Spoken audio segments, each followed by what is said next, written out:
রাহিম আজ প্রথম দিন স্কুলে গেছে। তার ব্যাগটা তার থেকেও বড়, আর মুখে এমন ভাব যেন সে আজ যুদ্ধ করতে যাচ্ছে।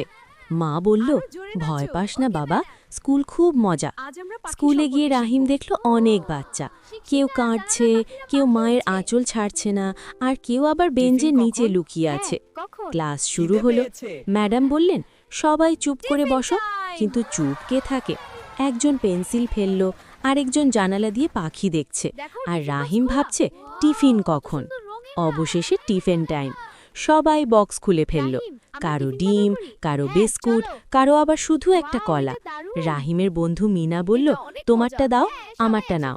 এইভাবে টিফিন বদলাতে বদলাতে সবার বক্স এক হয়ে গেল। কেউ জানেই না শেষ পর্যন্ত কে কি খেলো। স্কুল ছুটি হলে রাহিম দৌড়ে মায়ের কাছে গিয়ে বলল, মা, কাল আবার যাব। মা হেসে বলল, দেখো, স্কুল তো ভয় না, মজার জায়গা।